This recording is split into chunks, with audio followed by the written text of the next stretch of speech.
नमस्कार दोस्तों, स्वागत है आपका मेरे YouTube चैनल सरल संस्कृत सुगम संस्कृत में। और मैं हूं प्रतिभा दीक्षित। आज हम बात करने वाले हैं प्रकृति के स्वरूप के विषय में कि प्रकृति क्या है। सांख्य दर्शन में जगत के मूल कारण को खोजने के संबंध में ये मूल तत्व के रूप में प्रकृति को स्वीकार करते हैं। सांख्य जो कि द्वैतवादी दर्शन है, मूलतः दो तत्वों को स्वीकार करता है, प्रकृति और पुरुष। वहाँ पे जो प्रकृति है वो जगत का मूल कारण है। इस प्रकृति को प्रधान या अव्यक्त नाम से भी जाना जाता है। प्रकृति जो अनुपलब्ध होती है, जो दिखाई नहीं देती, जो जगत का मूल कारण है, इसकी अनुपलब्धता जो है, इसका दिखाई नहीं देना, वो इसकी सूक्ष्मता के कारण होता है। प्रकृति जो है वो अति सूक्ष्म होती है और इस कारण अनुपलब्ध होती है। लेकिन जो जगत का मूल कारण है, जगत जहाँ से उत्पन्न होता है, वो है प्रकृति। प्रकरोति इति प्रकृति और गुणानाम साम्यावस्था प्रकृति। सांख्य में गुणों की जो साम्यावस्था है, सत्व रज और तम गुणों की जो साम्यावस्था है, उसको प्रकृति के नाम से जाना जाता है। अर्थात प्रकृति क्या है? जो सत्व रज और तम गुण जब साम्यावस्था में होते हैं तो वो प्रकृति कहलाते हैं।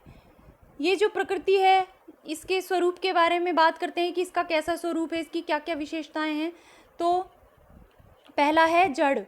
ये जो प्रकृति है ये जड़ है, इसमें चेतना का अभाव है, ये अचेतन है, इसको ज्ञान नहीं होता, किंतु ये सक्रिय है, ये निरंतर परिणामशील है, इसके अंदर क्रिया चलती रहती है, लगातार गुणों में परिणाम चलता रहता है।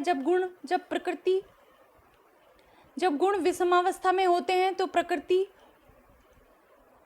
से सृष्टि उत्पन्न होती है, और जब गुणों की साम्यावस्था होती है तो ये जो प्रकृति है ये प्रलय अवस्था में रहती है। प्रलय का तात्पर्य है ये अव्यक्त अवस्था में रहती है, व्यक्त अवस्था में नहीं आती। इस प्रकार जो प्रकृति है वो जड़ है, उसमें चेतना का अभाव है, वो सक्रिय है, जिससे कि महदादि तत्व उत्पन्न होते हैं और उससे आगे चलकर ये जो जगत दिखाई देता है, ये इस प्रकृति की सक्रियता के कारण है। तीसरा है ये नित्य है।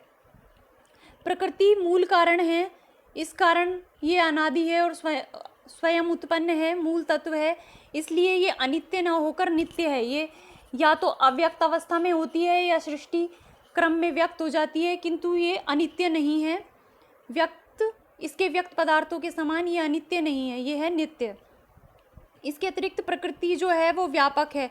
प्रकृति अपने से उद्भूत जो व्यक्त महद आदि पदार्थ हैं उनमें व्याप्त होती है, इस कारण प्रकृति व्यापक है। प्रकृति अलिंग है। अलिंग का तात्पर्य है, लिंग का तात्पर्य होता है हेतु, अर्थात किसी भी अपने जो कारण है उसकी सत्ता का सूचक होना हेतु होता है।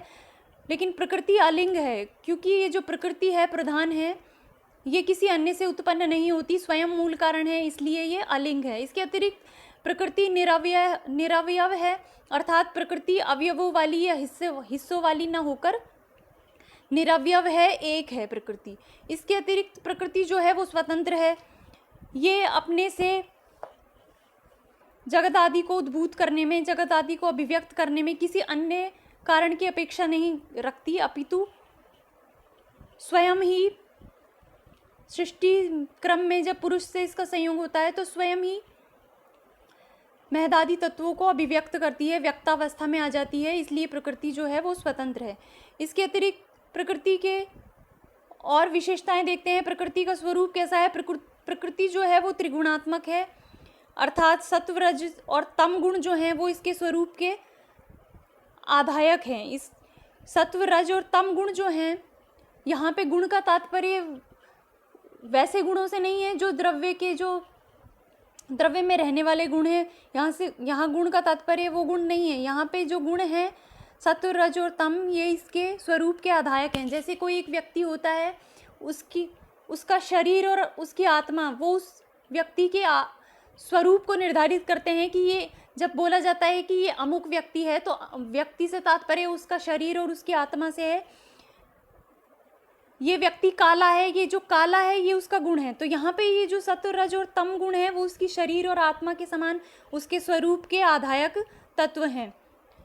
इसके अतिरिक्त जो प्रकृति है वो अविवेकी है। अविवेकी से तात्पर्य है कि ये संगठित स्वरूप वाली है या अविविक्त स्वरूप वाली है, अर्थात इसके स्वरूप के आधायक जो तीनों गुण हैं वो नित्य रूप से संगठित होते हैं, इनको कभी भी पृथक पृथक नहीं किया जा सकता।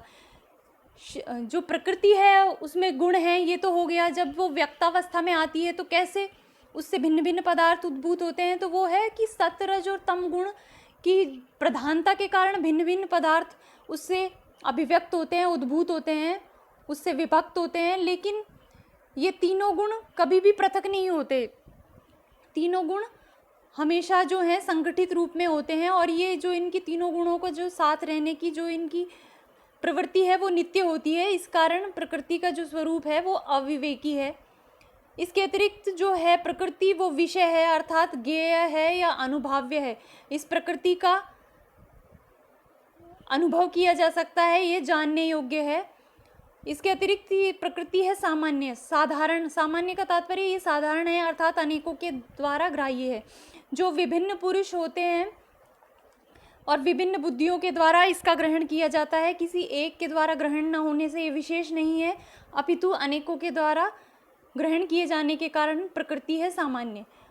इसके अतिरिक्त प्रकृति अचेतन है, ये जड़ है, इसमें चेतना का अभाव है। प्रकृति प्रसवधर्मी है। प्रसवधर्मी का तात्पर्य है ये परिणामशील है, इसमें निरंतर परिणाम की प्रक्रिया चलती रहती है। अब सृष्टि क्रम में तो हम देखते हैं कि जब गुणों में क्षोभ उत्पन्न हो जाता है और वो विषमावस्था में आ जाते हैं तो सृष्टि क्रम उत्पन्न होता है, तो सृष्टि के रूप में इसका परिणाम सामने आता है। किंतु जब ये गुण जब प्रलय की जब अवस्था होती है और गुण साम्य अवस्था में होते हैं तो भी इनमें निरंतर परिणाम क्रिया जो है गुणों में वो निरंतर चलती रहती है। बस अंतर इनका इतना मात्र है कि सृष्टि क्रम में ये गुण विषम परिणाम वाले होते हैं, जबकि प्रलय अवस्था में ये गुण समान परिणाम वाले होते हैं। इस कारण जो प्रकृति है उसका एक गुण है उसकी प्रसवधर्मिता, अर्थात प्रकृति का ये स्वरूप है कि वो प्रसवधर्मी होती है। इस प्रकार ये है प्रकृति का स्वरूप कि प्रकृति जो है, जो सांख्य का जो मूल तत्व है जिससे जगत उत्पन्न होता है, जो प्रधान है, अव्यक्त है, उसके क्या क्या स्वरूप है, वो कैसी है, उसके अंदर क्या क्या विशेषताएं हैं। तो ये हो गई बात प्रकृति के स्वरूप की। अब एक और देखते हैं कि प्रकृति की ये जो प्रकृति है जो अव्यक्त है, इसकी सत्ता सिद्धि में क्या प्रमाण है कि प्रकृति है जो अव्यक्त है इसकी सत्ता है। इसकी सिद्धि के लिए सांख्य 5 प्रमाण देते हैं। भेदानाम परिमाणात् समन्वयात् शक्तितः प्रवृत्तेश्च कारण कार्य विभागात् वैश्वरूपस्य अविभागात्।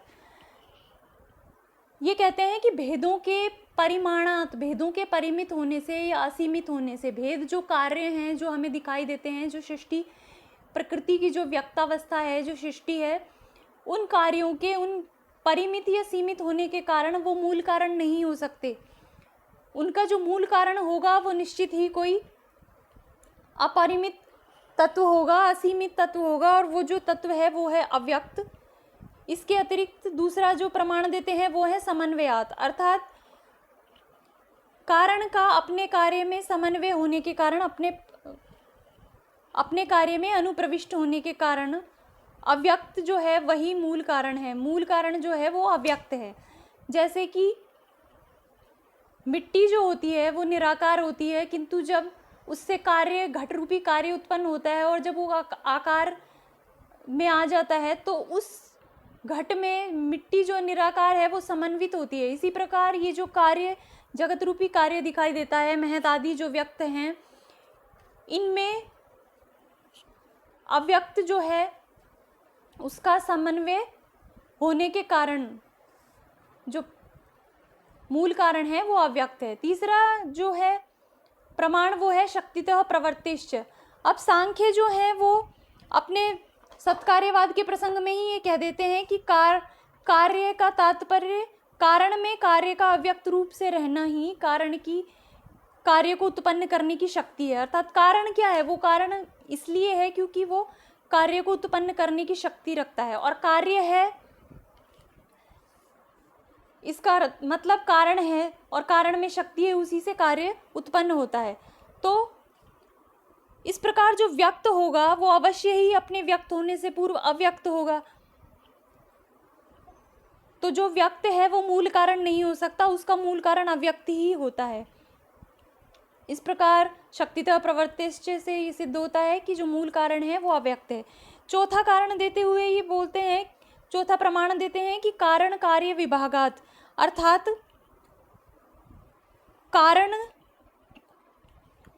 कारण से कार्य का विभाग होने से, अर्थात कारण से ही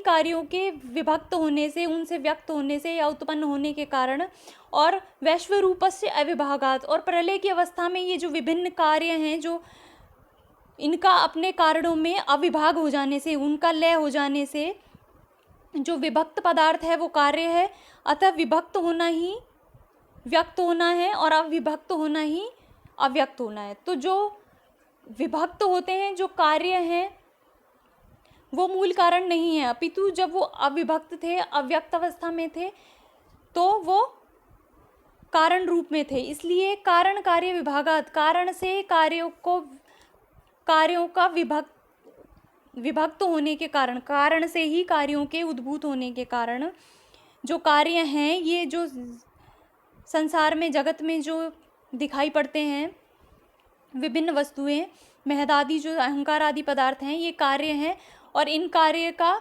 ये व्यक्त हैं, तो इनका जो मूल कारण है वो अव्यक्त है। इसी प्रकार जो ये व्यक्त पदार्थ हैं, ये लय की अवस्था में अपने मूल कारण में अव्यक्त में लीन हो जाते हैं, अर्थात व्यक्त जो है वो अव्यक्त के रूप में हो जाता है। इस प्रकार यहाँ पे ये सिद्ध होता है कि जगत का जो मूल कारण है वो अव्यक्त है। अब स्वरूपतः जो जगत का त्रिगुणात्मक मूल कारण है वो अव्यक्त है, इसलिए सांख्य में मूल कारण के लिए जो अव्यक्त शब्द है वो भी एक रूढ़ अभिधान हो गया है। जैसे जो मूल कारण है उसको जैसे प्रकृति कहते हैं, उसको प्रधान कहते हैं, इसी प्रकार उसको अव्यक्त भी कहते हैं।